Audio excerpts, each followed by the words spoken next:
How about them Bears, eh? About him. You know what I'm saying? Caleb Williams showed flashes. Caleb he showed Williams' legacy flashes. game? It looked good. It was a good week for the I don't know about NFC that. North besides Green Bay. It was pretty much a legacy game, but it was the Cowboys, so let's relax. Yeah, We'll get to whatever. Welcome to the Shot of Sports podcast. Everybody, grab a drink or snack. This is your weekly dose of sports, where we're gonna break down and do a deep dive of the world of sports. Whether you're a casual fan or a diehard, we're here to bring you the best analysis, latest, and the hottest takes. Subscribe and share. Even hit the like button for us. We appreciate all the feedback, and then hit the tap the notification bell on the right so you can be notified whenever we drop, so you don't miss one. Today we got on the show our usual cast. How was everybody's weekend? Standards. I mean, outside of that Green Bay fiasco, whatever that was, the offensive line just spewing crap all over the field. I mean, other than that, it looked fine. This whole weekend was fine. We're chilling. I was a little disappointed at around 12 p.m. on Saturday when I woke up after work and saw the abomination that took place about 8 miles from my apartment here in Madison. But I ran my second half marathon on Sunday. Didn't go the best, but we finished. That's all that matters. So yeah, it was. Where was that? I think I had a friend of mine also run that. A friend of mine from high school. For those who are listening that don't know, we all went to Whitewater. This race was in Whitewater. It was it started at Perkins Stadium, like that area. You go all the way out into like the country, like north of town. There's a bunch of like different cow trails is what I call them that we ran on. Barely like wide enough to fit 2 cars. And then we finished on the 50-yard line of the football field, which was pretty cool. Hey man, forget all that. How about them Chargers? Huh? How about the MVP, the real MVP, the first 3 weeks? Dude, who's got it? Herbert. Who's got it better than Justin Herbert right now, man? Nobody. Literally nobody. I don't think a single person. Maybe Daniel Jones has it pretty good, but nobody in the world has it better than Justin Herbert. His jersey's on the way finally. I told myself that I wouldn't get his jersey until he won his first playoff game. Actually, I lied. Derwin James' jersey is on the way because he's the GOAT. Then Herbert's jersey will be on the way once he wins his first playoff game this year. And it's just going to be so great. It's going to be so beautiful because I can just kick my feet up because the news just came out that Jackson Dart is starting from now on. Russell Wilson just got benched. Well, that's an easy dub because we're going to literally pressure Jackson Dart the entire time unless he just has a Justin Herbert type rookie year, which would suck for us because he would just dot us up completely. But I think we're still going to get that win anyway, so it should be fun. I'm excited. Well, with that, we could just jump right into the first topic, which is NFL recap. So, what were the biggest headlines do you all? That's what I'm saying, man. He's got it. He's got it. What do you think happened? What do you think the biggest headlines were for Sunday's, Thursday, even yesterday's game for Week 3? That Jim Harbaugh, I always get it mixed up. Whichever Ravens coach, he's really shitty. He really annoys me. Jim Harbaugh, whatever. Lamar's great. Lamar had a great game. Yeah. Okay. He always does. He hasn't had a bad game once this year, but all his coaches decided to be horrible, which we'll get to once we get to the list today. But yeah, I'm sick of them. They're really annoying, and they're letting down Lamar, and they know it. So that's kind of my biggest thing because they should not be 1-2 and going to play the Chiefs. One of those teams should not be 1-3 starting off the season. So it's going to be very interesting, that game for sure. So I don't know. I think the last 2 games have really proven that Detroit's Week 1 loss was a fluke and that Green Bay's defense is still as advertised. Even though they lost this weekend, that was not on the defense, and you couldn't convince me that it was. They basically gave up 3 points in that game. Jordan Love threw an arm punt with about 3 minutes left into triple coverage on a 5-yard slant route or something like that. Just a terrible pass. And then at the end, obviously, the block field goal. You can't put that on the defense either. So Green Bay's defense is still legit, and Detroit is also legit. I just want to say it was immaturity on Jordan Love's front. Trash.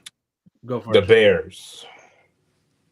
not a headline. This man was a Broncos Not a fan headline. until about 5 o'clock on Sunday, and now he's got the Bears hat on again. Like, I already pick a side, man. Pick a side. Just like literally like the Zeers of Chargers fan, and he also likes the Packers. I'm not a fan of I like the Packers because I live here. You know what I'm saying? Like I'm surrounded by it. I work with them kind of. Like it's I don't want to talk. It was immaturity on Jordan Love's front. That's what this game showed. It was that Jordan Love still has a little bit of a leap to go, and I don't think it was these. I think that I don't think we jumped the gun a little early on the Packers being one of the best teams in not only the NFC but the NFL as well. I think it's just one of those games. It's a stepping stone game. It's a wake-up call is really what it is. It's telling it's your team telling everyone you still have a little bit to go, a little bit of a learning curve to get around. But on top of that, though, talking about headlines, how about 4 big blocked field goal attempts in week 3, along with 4 game-winning field goals? Like, how about that? Like Jordan Davis, that massive blocked and scoop and score. The Browns blocked a field goal. The Jets with a scoop and score on a blocked field goal, and then you have the Chargers winning the game on a field goal. Like there's so much chaos. What started as a really rough week. Like, I mean, it was really low scoring through the first half of all the 12 o'clock slate. What was started as a really rough week turned into one of the most exciting weeks of football we're going to see probably this whole season. How about the Giants being 0-3 and Daniel Jones being 3-0? I mean, Daniel Jones is arguably the MVP frontrunner right now. At least most improved. No, he's not.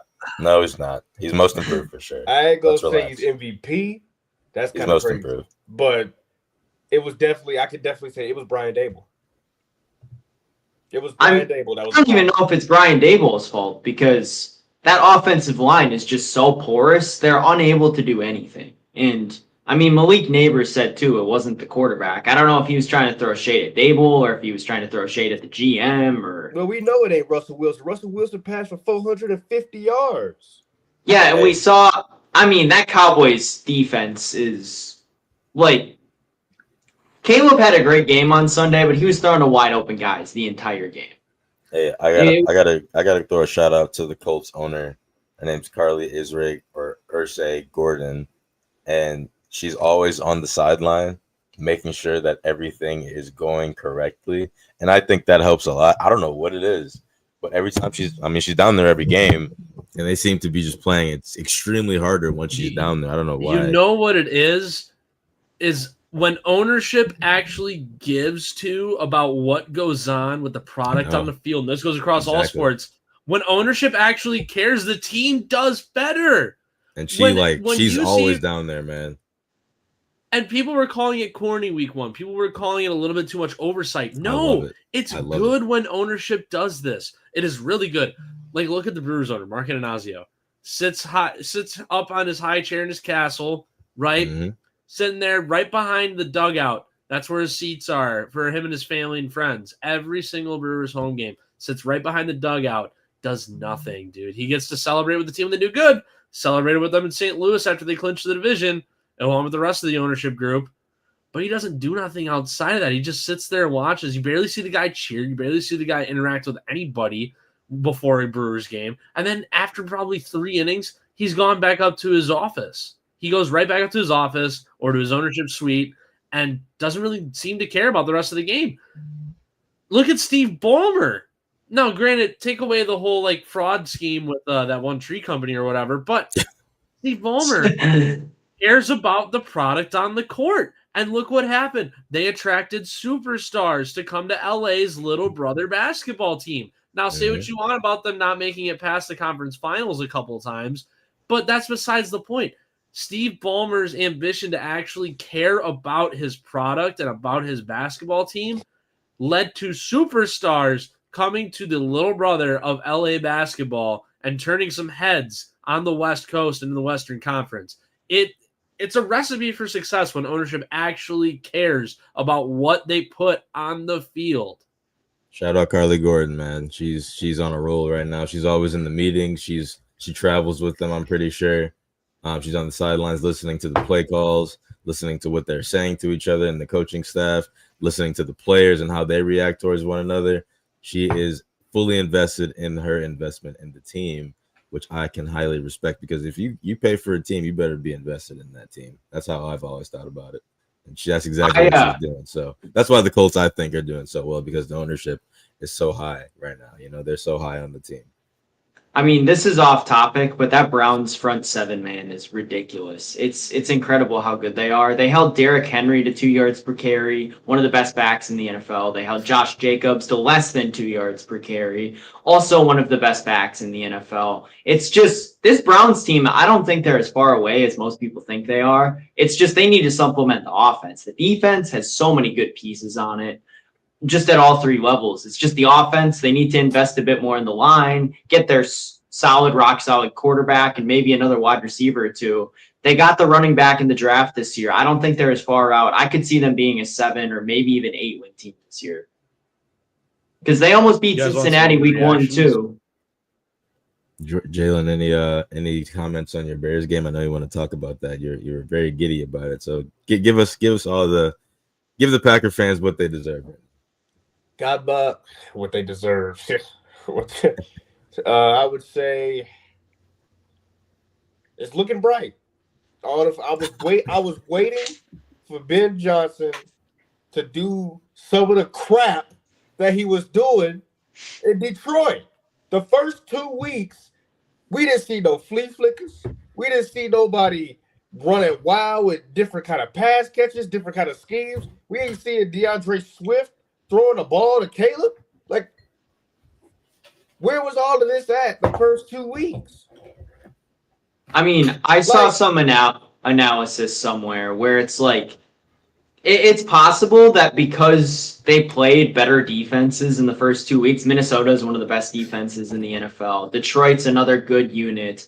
They waited until they got like a Cowboys team, for example, where there's no pass rush. The secondary is limited due to the pass rush, and it's not that good to begin with, to be able to try some of that stuff. And, well, they showed that it works. I mean, Ben Johnson put on a masterclass against Matt Eberflus on Sunday. At my dad for the past 2 weeks why they don't throw the ball to Luther Burden. I mean, we got our correct. We got our answer. Correct. They should throw to Luther Burden a little bit more. As the Luther Burden fantasy owner, utilize the guy. Dude's great out of the slot. He's pretty good. He's great out of the slot. He's a little undersized for a receiver, which is good for a slot receiver. It's great for a slot receiver, especially when you have 2 speed demons in DJ Moore and a deep threat like Rome Odunze on the outsides. Utilize that slot a little bit more, especially against weaker pass defenses like the Dallas Cowboys. Now, do you guys want a couple more overreactions, kind of like we did a couple weeks ago? Because I got a few. Come on, talk about it. I got a few overreactions. So, obviously, like Jordan's comment, Carolina wins 30-0. They blank the Atlanta Falcons this past week. Looking at their schedule, here's the overreaction here. This is the turning point for the Carolina Panthers. You damn right. Their next 4, at New England, home against Miami, home against Dallas, at all the chicken. Jets. Chicken. This is overreaction here.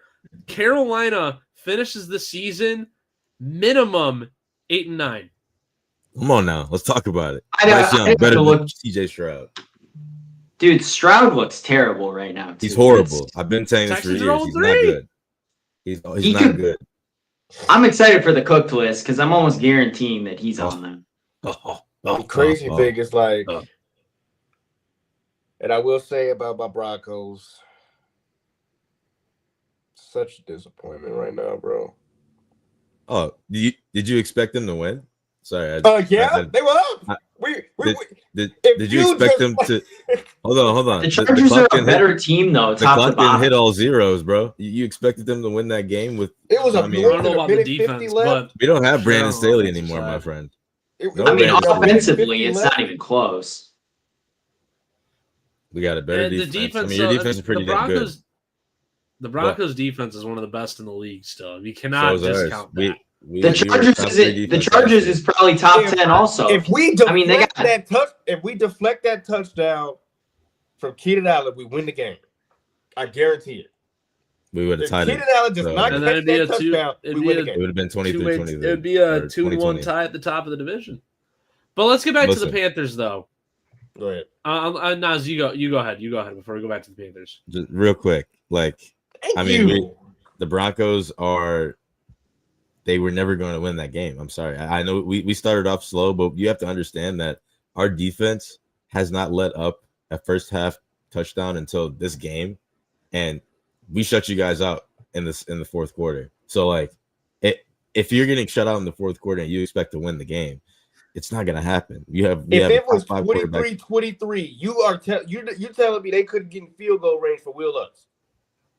Bo Nix is not that good yet, bro. Dude, I think people overrated Bo Nix coming into this season too. That's exactly what I was saying to everybody. In the summertime, I was getting called crazy on this podcast for saying Bo Nix is not that good still. He's got work to do, and they didn't give him another receiver this offseason either to work with. I thought if Emeka Egbuka didn't get taken one pick before them, that was the slam dunk pick for them. That would have been great. Yeah. Tampa Bay took him instead, and it's obviously working out well for them too. But they just didn't do anything to address the wide receiver position when I think that was one of their bigger needs this offseason. Go overreaction, Sam. Let's go. Go ahead, finish. Well, so, think about the Panthers here, right? Bryce Young continuing to show improvements. Passing success rate continues to go up by year. Yards per game going up by year. QBR is a little low still, but, you got to consider who's on his roster. He's getting sacked not a lot anymore. Only 5 sacks for 3 games compared to when he got sacked 62 times his rookie season and 30 times last year in 14 games. He's currently on pace to get sacked 25-ish times this year, which is fine. His offensive line obviously improving. This got to be a turning point for the Panthers. Look at their rushing, too. Chuba Hubbard having himself a good start to the year. Ted McMillan looks to be the real deal. He looks nice, man. He looks like the real deal. Now, likewise, let's turn this week. Let's turn the page back over to the Falcons here. And the overreaction with them is that they jumped the gun a little too soon on flipping Kirk Cousins for Penix. I don't agree with that. He's only started 6 games. Penix played good games until this game. I think they made the right decision, but Penix hasn't lived up to what a lot of people thought he was going to be so far. You guys are overreacting. Terrible on Sunday. You guys are overreacting. He played the last game last year for a playoff spot, and then he came into this year winning, supposed to win games. It came down to coaching at that point because he was hitting his mark. This is his first bad game of his career. I think this is a complete overreaction. I think he struggles against the Cardinals because they haven't figured out. But you have to understand, he's going to be playing the Saints, and then he's going to have a challenge with the Buccaneers still, and he still has another chance to play the Panthers again. So, I don't think that this is – no, I think they're still going to be second in the division, unfortunately. But, the Panthers are still going to win 7-8 games this year. And I expect the Falcons to win maybe 9 or 10. I think they're fine. I don't think they're going to be that bad. All right, last top thing before we move on. The Las Vegas Raiders. Chip Kelly. If you freaking do not use Ashton Jeanty, it's bad. We're going to have some serious issues. It's bad. They refuse. This is the second week it's very I bad. Lost because of Ashton Jeanty. The real question is, why does Chip Kelly still have a job in the NFL in 2025? Because he's friends with Pete Carroll. He's buddies. Other than that, man, it's like he's been exposed at pretty much every level in the NFL. I don't get it. If this is the second week in a row where I lost because of Ashton Jeanty. I lost to Sam by 6 yards. Yeah, you did. My team is terrible in that league. My team is so bad. You might be my only win this year. 7 points, 6 points. The Jacquizz Rodgers fan club might have 1 win this season, and it's going to be from that week. I don't know why, but our league in that group, I'm just always so bad. This is what, the third year we're doing this, or second year we're doing this? I think this is the third, right? Friendship is 3-0 right now. Third year. terrible, dude. Isaiah Pacheco is one of my starting running backs. I have BTJ getting like 7 points a week. Like, dude, my team is horrible. It's actually so bad, but at least I have Trey Benson now. Like, I did pocket Trey Benson for That's a good James pickup. Conner being out. That is a very good pickup. I me had have him him. from the draft. Let's I trade. no thanks. You can have Isaiah Pacheco if you want. Ew. Dude, I'll pay you to take Pick him Isaiah up on Pacheco. waivers in 3 weeks. I'll pay you to take Isaiah Pacheco. Isaiah dude. Pacheco, Like, that smells it's bad. So bad. Oh, God. So bad. And then, but part of the problem too is that I had Joe Burrow. Oh, that No, hurt that me doesn't so help bad. either. That sucked. It was Wow. I had also CD. Not Oh, this week. I also had Jaden I had him Reed in 2 other leagues. and Rashee Kevin, Rice. heard me. I auto drafted, didn't purposely take him, but I auto drafted Rashee Rice. And this team is bad. This team is very bad. Any other overreaction? Trevor Sam? Lawrence. Another overreaction. Yeah, I do have one. One more. As the Jaguars fan of this, or the in-house Jaguars fan, I should say, I was very surprised that game against the Texans. You know, I knew it was a trap game going into it for Houston, but I didn't think that I would have to pay people to watch that game because of how much of a snoozer it was. The Texans are rough. They're not very good. rough. Their defense is good. Their offense is horrible. Their offense is so bad. They're averaging just under 13 points per game through these first 3 weeks. They're 0-3, losing on the road to LA and the Jags, losing at home to the Buccaneers by 1. I'll give them that. That was a fun game to watch. However, they got some tough games coming up. I mean, next week's against Tennessee. That's going to be bad versus mid. Then you have at Baltimore. After your bye week, you're in Seattle. Seattle looks like a wagon, dude. Oof, they looks good, They man. look They look good. They look good. Then They you play play the San Saints, but Francisco. they still look good. Well, San Francisco also looks good. Denver's defense is good. You play the Jags again. Buffalo, Indianapolis, Kansas City. My overreaction is that the Houston Football Texans will finish the season with not the first overall pick, but a top 3 draft slot in next year's draft. So you're saying, okay, so one is the Saints. Houston Texans will finish with a top 3 pick. I don't think so, dude. Yeah, it's the Saints. The Titans are still pretty bad. The Giants. It The depends Giants on are how also you good. play the Titans. If the Titans beat you both times, or at least go 1-1, It's true. I mean, It's the fine. Titans have been competitive Fine. at times this year, too. All Titans right. are competitive. That's true. Well, and look Go at the ahead. rest of the league too, really quick before we go on. I mean, the Giants they look good. They look better than what the record says. Same with the Jets, of course. The Jets should The not be Raiders are 0-3. pretty bad still. The Mhm. Raiders are rough. The Dolphins are rough. The Saints are really bad. So that's what I would consider my 3 right now. But Houston, dude, their offensive line is bad. Their receiving core is so depleted. Nico Collins has to wake up. CJ Stroud doesn't have any time to throw the ball either, which doesn't help. They're down on running backs. Their defense is the only thing that's holding that organization together right now. It does not look good for them. yeah, I will say they'll be fine. as we move on to our next one, bear down. So we're gonna Jesus jump Christ. into Nas's NFL cooked and baked list. Go ahead, Nas. All right, man. Hold on. Hopefully my connection holds up here. But you guys hear me? Miami We're good? has looked Are a we good? little bit competitive the last couple of weeks. Like, they haven't looked as bad as they did week 1. And last week they hung with Buffalo for a while. They didn't have their best game, but I mean, they've shown at least a little bit of life as compared to what they were week 1, where it was just completely horrible.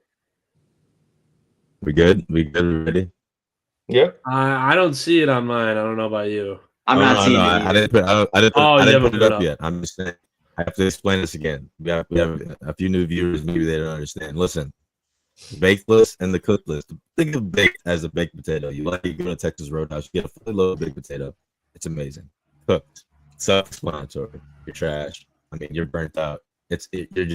You're not good. Okay. We're gonna start off today with our baked list. Okay. I think this is the first one. This is the baked list. Oh, here we Yes, go. it is. The big list. Of course, MVP right now, Justin Herbert. this. What's going on? He's the top, which is amazing. Okay, John Harbaugh. Okay, that's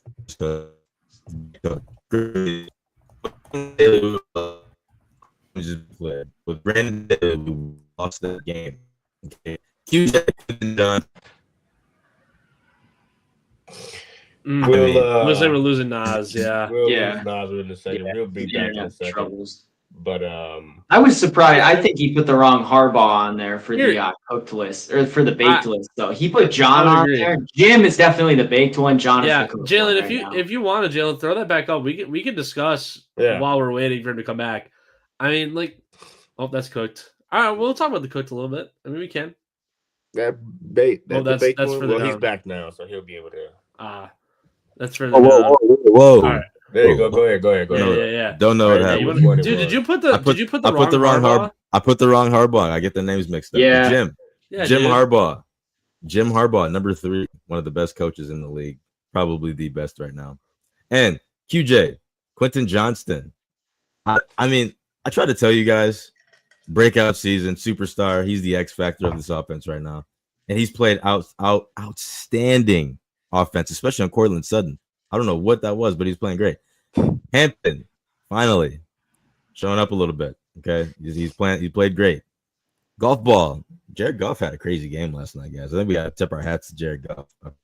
And Lamar Jackson, he hasn't had a single bad game. This is exactly what I was telling you guys to come into the season. Lamar Jackson gets sold by his coaching staff.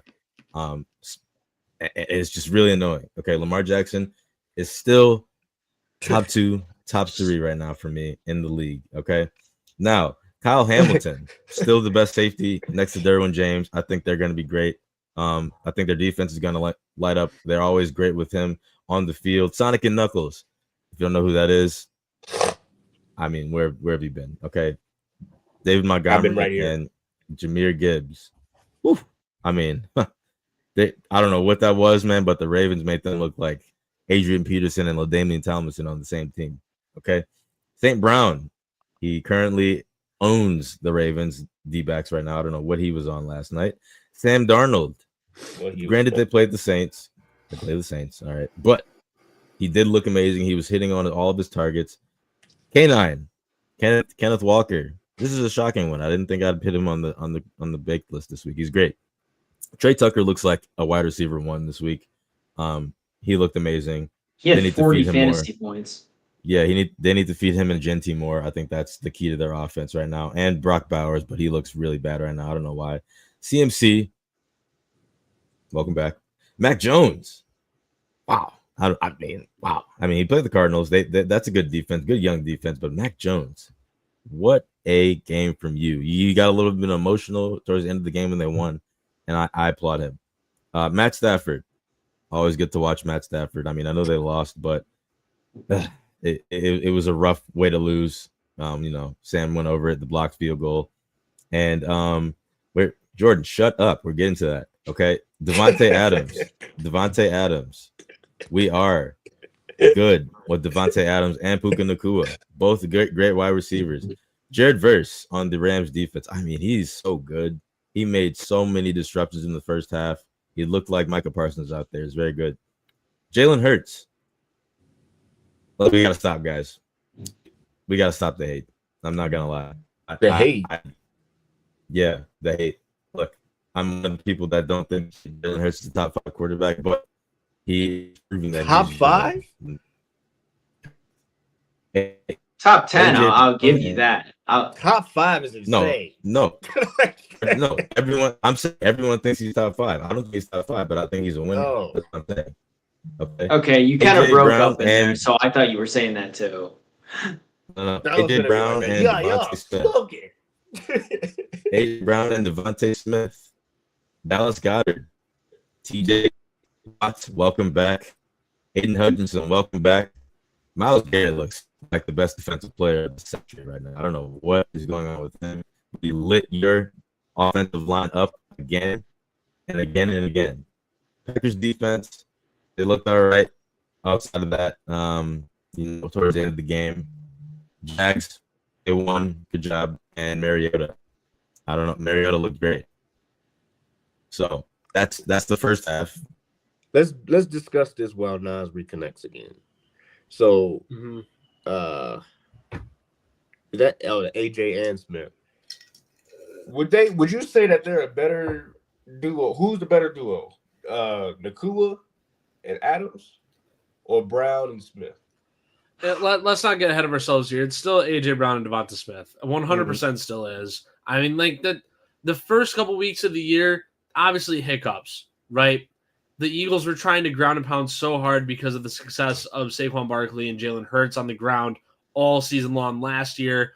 And past defenses were locking down those guys on the outside to make them more one-dimensional, to try and like simplify how to beat the Eagles. And B, Jalen Hurts just rusty to start the year. It happens. It happens to the best of those guys. It happens to the best players in the league all the time. Jalen Hurts, still one of the better quarterbacks in the league, right? He's still a good quarterback. He was just rusty to start the year. A.J. Brown didn't turn into a potato. Devonta Smith isn't bad. They're still the best wide receiver 1-2 punch in the league. Devonta Smith would be a wide receiver 1 for probably 20 other NFL franchises right now. Like we got to remember that.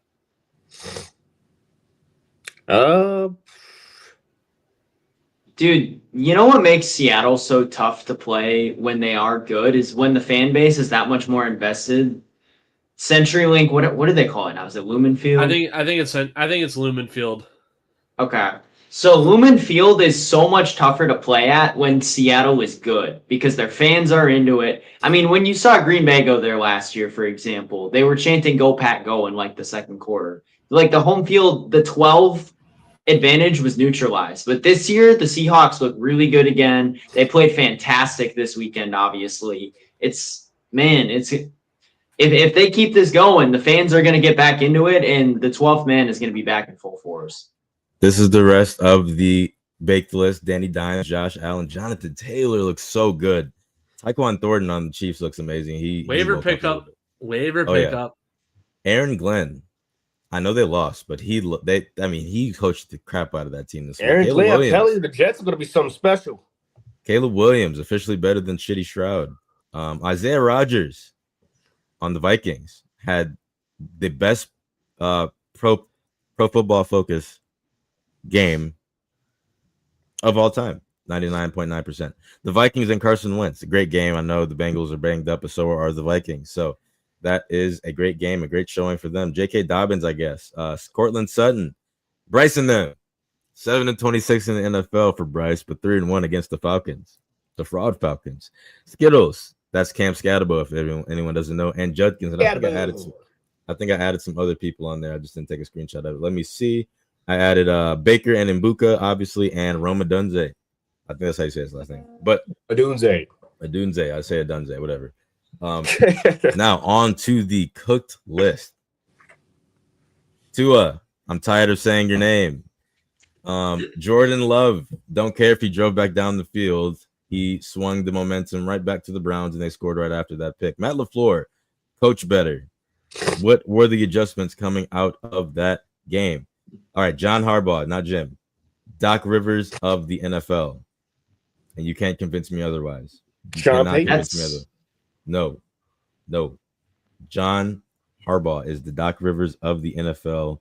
Dude, that's actually kind of a crazy good comp if you think about it. One ring with a completely loaded team. I never even thought about that. And it's like I think about it he's had an MVP quarterback now for 7 years, and they haven't been able to make a Super Bowl. He's the Doc Rivers of the NFL. It's bad. Always a good regular season team, but never gets it done anywhere else. Bo Nix missing crucial throws at the end of the game. Sean Payton.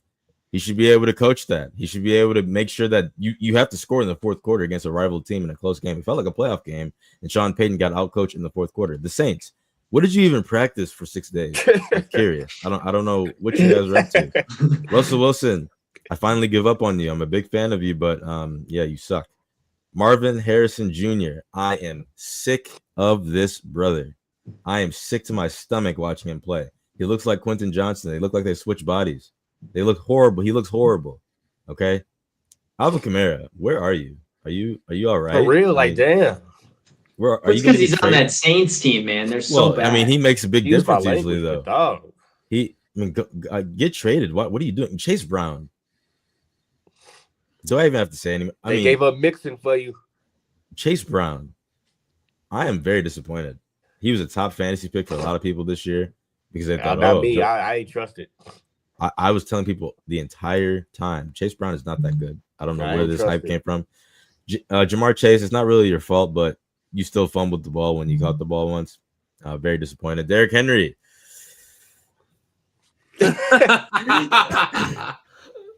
Bro, third week being on the cooked list. Third week. The third week being on the cooked list. I am sick of this guy. I'm sick of him.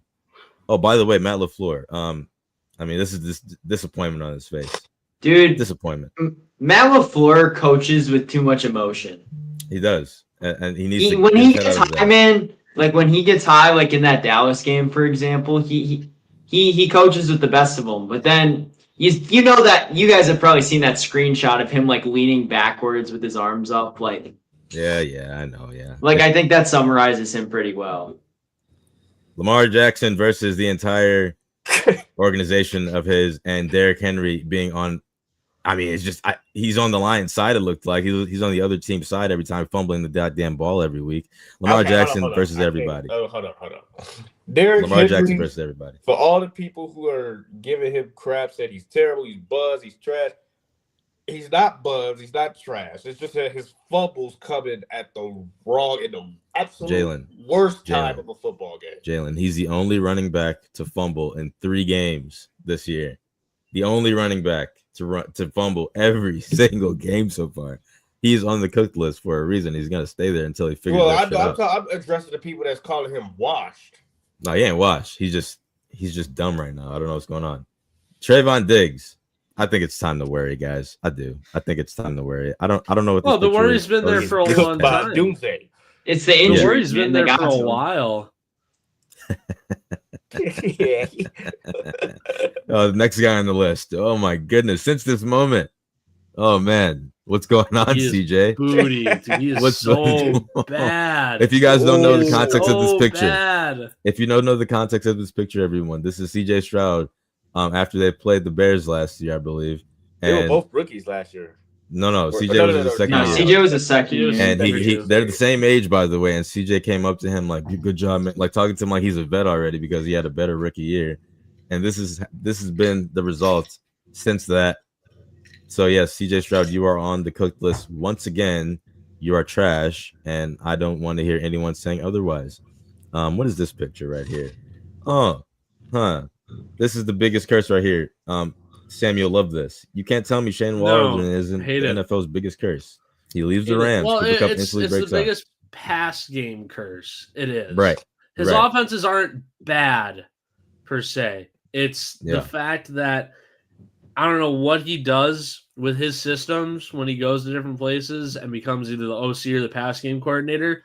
Mm-hmm. But he's allergic to throwing to the wide receiver one.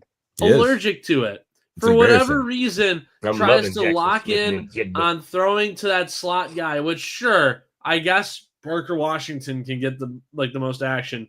But you have Brian Thomas Jr., a potentially generational talent from LSU, potentially generational wide receiver talent, had a basically who won Offensive Rookie of the Year again last year? Remind me. Jaden Daniels. Okay, yeah. So Jaden Daniels doesn't exist. BTJ is probably Offensive Rookie of the Year last year. Right. And now we get this? We get a guy who's on pace for maybe 600 yards receiving this year? Trevor Lawrence looks like doo-doo again? Travis Hunter isn't being used? And you're relying on Parker Washington to be the guy who gets all the receiving I swear to God, bro. And Brenton Strange? Like, come on, dude. Brian, he said potential. Figure it out. He didn't say potentially a generational talent. His ceiling. Brian Thomas Jr. For all intents and purposes, Brian Thomas Jr.'s ceiling is genuinely borderline Hall of Fame. It's borderline Hall of Fame is his ceiling. His floor is what we're seeing right now. By the way, his floor is this. If you don't think the Quentin Johnston breakout is real at this point, I don't tell you. Like this is what I was trying to get at before. And I'm trying to tell you, in week 3, Pat Surtain followed him for 86% of his reps. I was trying to tell you guys that Pat Surtain would be lined up on him the entire time because he's an outside corner. He's not a slot corner. He's not going to guard Keenan or Ladd McConkey all game. He's going to be Quentin Johnson. I told you guys this last week that Quentin Johnson, if he breaks out and has a great game against Surtain, they're going to win this game. That's exactly what he did. So I'm not saying Surtain is good because he's not. Still one of the best defensive players in the league. I'm not quite to where you are on QJ yet. However, I would be remiss if I said I'm a little upset with myself that I gave up on him so soon, because he does profile to be a top end wide receiver in the NFL is what he profiles to be, with his size, his speed, his athleticism, and his ability to break away from literally any defensive back in the league. I'm a little upset with myself that I gave up on him so soon, but I'm not going to change my mind quite yet after watching 3 games to start the season. That's all right. I'm not going to. I mean, I'm leaving room to do that. I'll admit I'm leaving room to do that. I'm just so you know, he had 8 touchdowns last year, by the way. Just so you know, I don't know how that happened, but he did. Okay, Nick Chubb, where are you? The Texans need you. Todd Monken.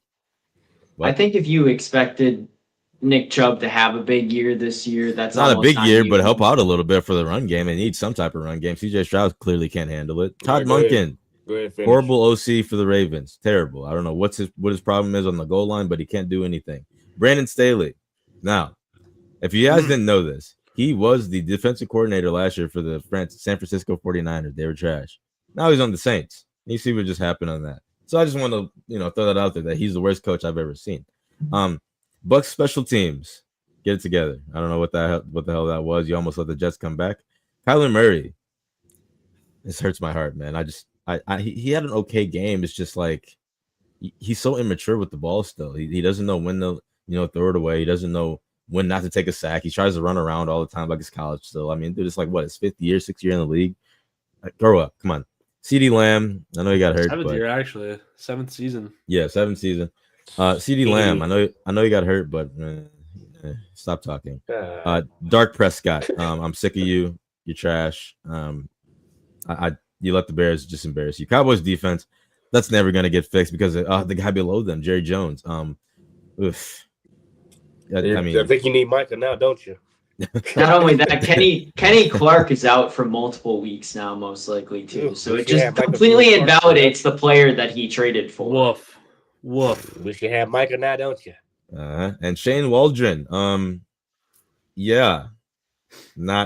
happy with him as a coach. We already discussed. I mean, we don't need to go. We don't need to go in more depth with that one. Okay.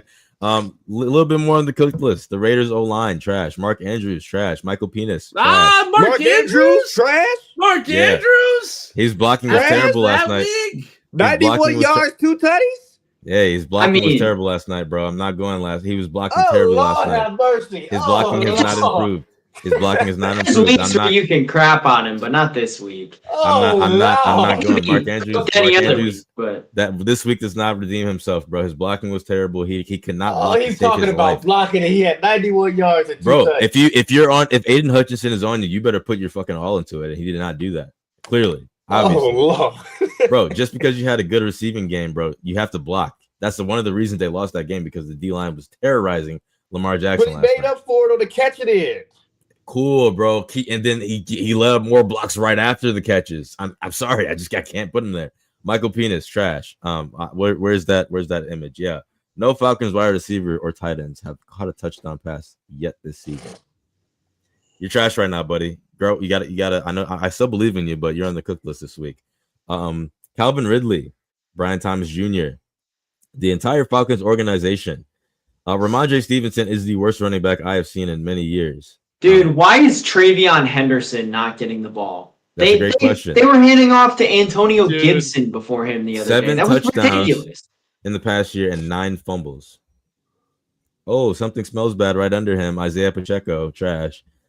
Zay Flowers, wake up. I don't know. Where are you? And DeAndre Hopkins. You were on the bake list last week, my friend. I don't know what happened. Zach Orr, Ravens coach, one of his offensive coaches. I'm telling you, they don't like Lamar Jackson. I don't know what it is. They just don't. Still not impressed with Kelsey or Mahomes. I'm not saying Mahomes is necessarily cooked, but I'm still just not. I mean, if you guys remember that throw to Kelsey with the spot route, just threw it right past him. Kelce didn't really move. I'm just not convinced though, and I'm sick of Chris Collinsworth. He's on the cooked list this week. He's the worst broadcaster I've heard. Now here's a guy. Here's a guy. Just plays the game the right way. What was he glazing Mahomes about? It was right before because he Mahomes threw the ball backwards because Isaiah Pacheco ran backwards, and he ran the wrong way. He was like turned around completely. So Mahomes threw it his way, and it was a fumble because he was behind Pacheco. And Chris Collinsworth is like, "Oh my God! Well, look at Mahomes. Like, no other quarterback is doing this and getting the fumble that he caused." By the way, I can name 3 of them. I can name like 5. Okay, but it's whatever, dude. Like, get over yourself. Mahomes is not good right now. I don't think he's cooked because he doesn't have a lot of help right now. But it's so hard not to put him there because Kelsey's cooked. But Packers O-line also. My final one. It's pretty ugly, man. I'm not gonna lie. You guys got a lot of issues. I'm gonna add an honorary one here. The Packers training staff for letting Zach Tom take the field on Sunday, only to leave after 1 snap. That's a very specific one. Okay, I like that. Right. But that's the cooked and baked list this week. Hope you guys enjoyed that. But I'm very sick of Tua. That's always going to be the number one as long as he's playing bad. And I mean, it's always fun to shit on him because why not? Well, we got about 5 minutes left. Or 5-10 minutes. We can do college football recap. I know Chris wanted to talk about the Wisconsin Badgers. So I feel like this is probably the most invested in air quotes that I've been in this team in a little while, and it's because of how terrible they are and how frustrated. Like, I didn't realize I could get this frustrated at a team. I know there's a lot of people that are apathetic. It's just we're back to the Don Morton era again, pretty much, like with this team. I mean, Maryland was the one team where we could see possibly a win the rest of the year. I could have maybe seen Minnesota or Iowa. And then you go out and look like that, completely lifeless. The crowd was chanting fire Fickle in the first half. Special teams doesn't look good. The offensive line, which is supposed to be the staple of the university, looks terrible. The running backs can't get anything going. They also committed malpractice this weekend by letting Billy Edwards Jr. take the field. Danny O'Neal doesn't look good. Just everything is wrong, and Luke Fickle's basically a dead man walking at this point. I don't know how he's going to motivate his team to try and play well when he knows that his job is basically done. Michigan State got ransacked by USC, sadly, but they'll be all right. They're 3-1, so I'm happy. I'd like to say this real quick. As someone who's been working with the Badgers at ESPN Milwaukee a little bit, for like broadcasting purposes, their season's over. I mean, we all called this a few weeks ago. It was over when it started. Right. It was over when we couldn't put up more than 17 against Miami.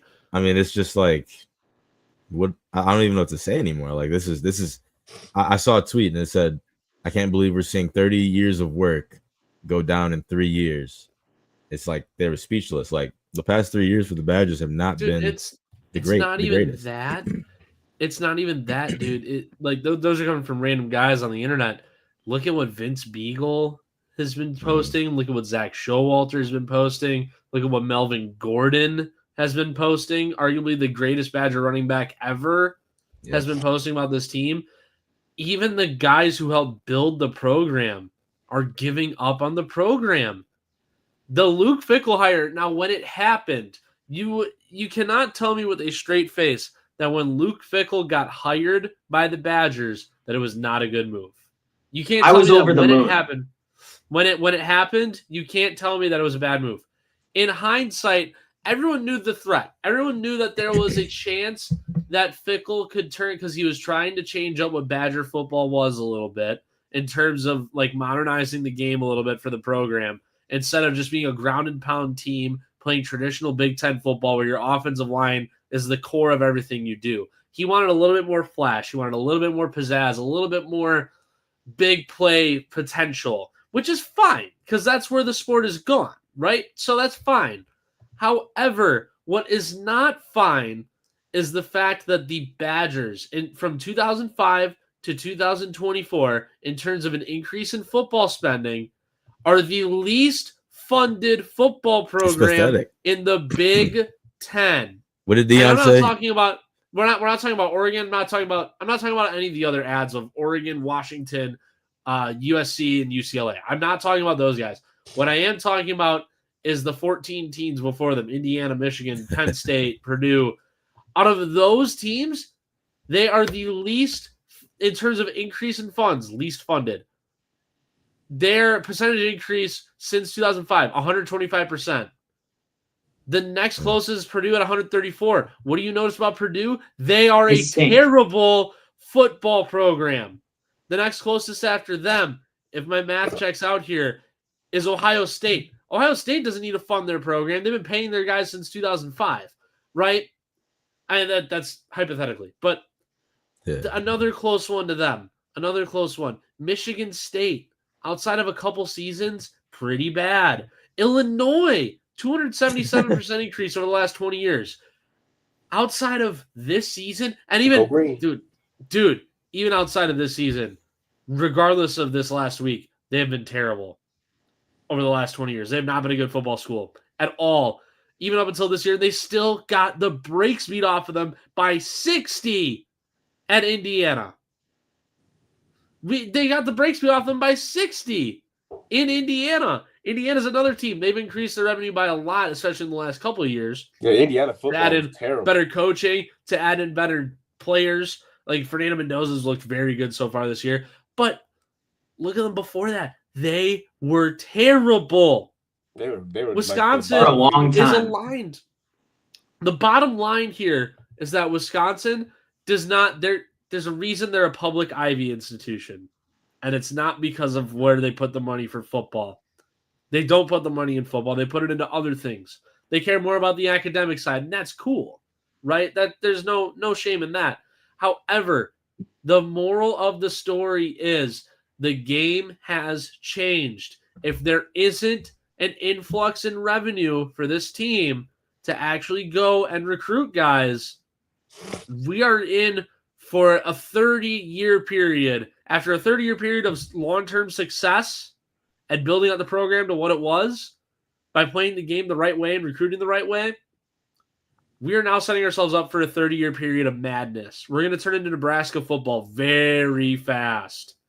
Very fast. Israel Armas, one of the top recruits in the country at quarterback, just came and visited on Saturday. I'm sure. Thank you. Cat allergies. Israel Armas came and visited Wisconsin on Saturday. Yeah, you look like you died. I'm sure. I'm almost certain he is not going to come to Wisconsin after what he just witnessed. Well, and I don't blame him either. No, Mike McCarthy though visited McIntosh over the weekend. Sam. I like it. Before we speculate about it, though, his daughter is one of, apparently she's a really talented volleyball player. So it could literally just be because his daughter was taking a visit to see an actual successful Wisconsin program in the volleyball team.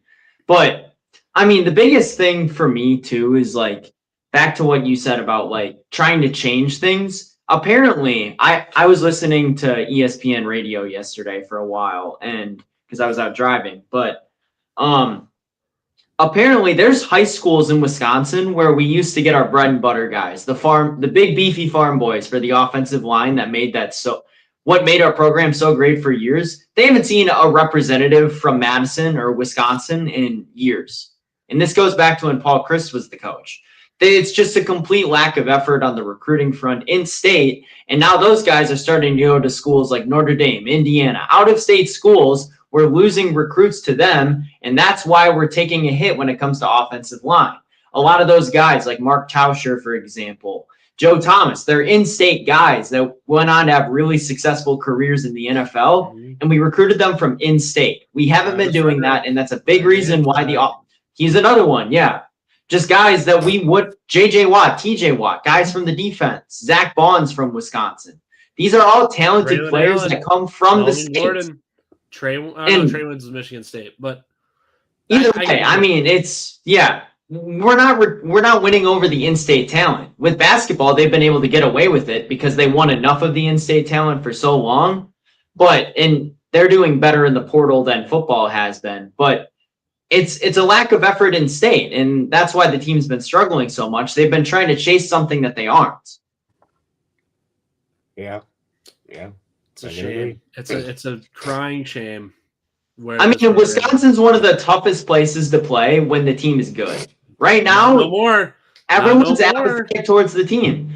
I mean, a night game at Camp Randall used to be feared. It's not anymore. Like this Is year it when just- we play dude, against Ohio there State was- in a couple weeks, it's going to be over by the second quarter. There's more energy at the Coldplay concert earlier this year than there was at any Badgers home game this season thus far. And it's only going to continue to be that way because our schedule doesn't get any easier. That was the last easy game we had, and we got the break speed off of us 27-13. We got our asses handed to us, and now it doesn't get any easier. That was the last easy game of the entire season. It's going to be bad. 2-10. They're going to be 2-10. I mean, not only that, too. It's like people used to go to those games to watch the Badgers. When they go to watch in a couple weeks when Ohio State comes to town, they're coming to watch Ohio State. They're not coming to watch Wisconsin. That's the difference. Like, will that game be sold out? Yeah, maybe, but they're not there to watch us. They're there to watch Jeremiah Smith ball out against Ricardo Hallman, who's regressed every season, too. Oh, my gosh. That's another thing. Player development is not consistent with this team. There's nothing with this team that's going well right now. Players aren't developing. Brandon Locke was a 4-star recruit out of high school. Looked like he didn't belong on a Division I football field for a couple of years. Danny O'Neal looks like he doesn't belong on a Division I football field. They struggled for a half against Middle Tennessee State, one of the worst teams in Division I. That's a indictment on where this program is at right now. They can't develop, they can't recruit, they can't win guys over in the portal, and they don't fund the program, and everyone doesn't care. And honestly, I don't blame them because I don't care that much either. Yeah, I don't know what to say. I mean, I'm not the Wisconsin Badgers fan. I'm not a fan for real. But it is what it is. But, Naj, you have anything to say about college football or the Badgers or whatever?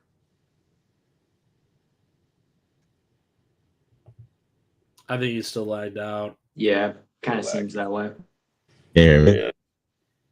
Nah, dude, you're still roboting, though.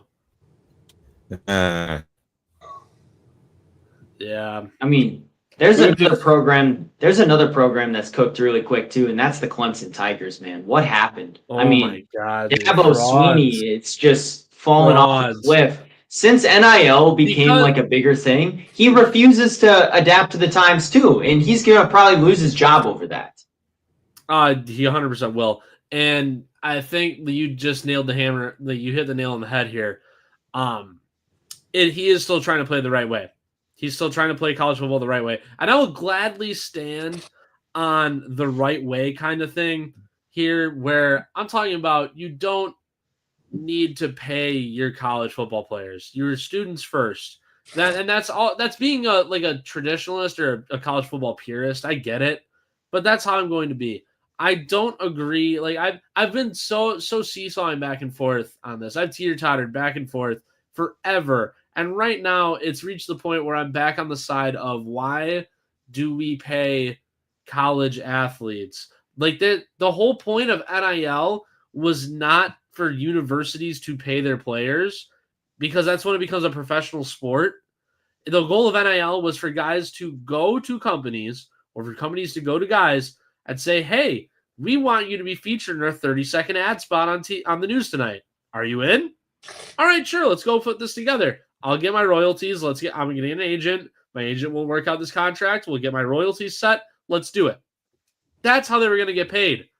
Not the universities actually paying them salaries. Like I get it's a multi-billion-dollar sport, but that's besides the point. Universities are not professional football franchises. This is not professional football. This is college sports. There's a reason why you never see scrimmages between the New Orleans Saints and the Alabama Crimson Tide, because the Saints would beat the Tide by 50 still. They're not pro athletes. They're 19-year-old kids. They should not be getting paid mega millions of dollars to play a college sport. Well, and that's why you see guys sticking around in college for so long, too. I mean, why go to the pros? And we see this in basketball, too. Why go to the pros and, sign a league minimum contract? Yeah, you can make more money playing for Auburn, like Janai Broom did, or I forget the 25-year-old's name for them, but he's another one of those guys. It's like you might as well just bide your time out in college. Hunter Dickinson is another great example of that. Just stay in college and make anywhere from like $1 to $3 million a year, because it's more than the veteran minimum you're going to be making in the NBA or in the G League or something like that. It's just, I'm with you on the fact that I think players should be able to get paid. Yeah, Chad Baker Mazara. But yeah, I'm with you on that. Brands should be able to pay players because I think that they should be able to make money for what they do. And like obviously earning scholarships and whatnot for being Division I athletes. But the fact that universities are paying them money, and it's basically like the portal at this point is just free agency. It's free agency. Whoever offers you the most money, that's where you go, pretty much. Yeah, these are all one-year contracts. There's no continuity here. All the guys that get the money are going to the best programs possible for that money. And it's at some point, do you just break off and become a development league? I mean, that's the question we got to ask. I talked about this earlier on the podcast. Probably, I don't know, it was like April, May. It was around draft time. And I said the same thing I'm saying now. When will the day come where the SEC breaks off from NCAA and FBS? Because FBS is already basically broken away from NCAA. It's no longer NCAA football. It's their own thing. But when is the SEC or the Big Ten now? When are they going to break away and form their own development league? There's no geography be damned in college sports now. When are they going to just become a development league? Because at this point, that's what it is. It's just a development league. They're getting paid to play. It's minor league football is what it is. It's minor league football. We watch it every Saturday. The subject here, Sam, but I just got a Jeff Passan tweet in light of the horrifically umpired game last night between the Brewers and Padres. Major League Baseball will implement a challenge system for balls and strikes in the 2026 season after the league's competition committee voted to usher in the era of robot umpiring. Well, because that was perhaps the worst strike zone I have ever seen last night. I was appalled at some of those calls. I hate those calls as much as the next guy. And I also hate the term robo-umps because it's not literally robot umpires. It's just a challenge system. But I don't think ABS has a place in big league ball. I still don't. I'm a baseball purist here too. I don't like it. I really don't. But if it's going to help games be called more fairly, whatever. Fine. I would hate to see... I hope they at least took this into consideration. I would hate to see Game 7 of the World Series, 3-2 count, bases jammed. You're down one, or you're down one, or you're tied. Let's just say you're down one. You go to the plate, 3-2 count, and there's a ball thrown on the outside corner, and it looks like strike 3, and everyone's going apeshit in the stadium because whoever the home team is just won, struck out the last guy, high leverage situation, game over. And then all the batter has to do is tap his head and look up at the monitor. They say it's a ball, and he gets to walk to first base and tie the game. That just kills the mood. Like, I'm sorry. Look at 2015, Game 5, Royals-Mets. Wade Davis struck out, who was that, Wilmer Flores, on one of the worst strike 3 calls I have ever seen. And that just ruins the moment for everybody. Wilmer Flores even knew there's nothing you can do about that. There's no arguing it. Strike 3. Should have won the game earlier. Should have. The ABS system is going to just ruin all of fan interactions and all of this celebration, any good moments that can happen on the field in baseball.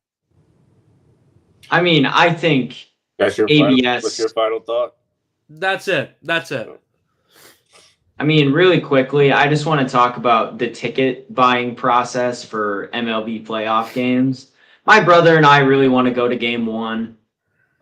We were unable to buy tickets today for 2 reasons. Number one, price. It's over. Resellers, man, I'm so frustrated with them because they somehow find a way to get the tickets before everyone else does, and then they jack up the price by $100. We were looking at bleacher seats for $90. They got gotten whatever.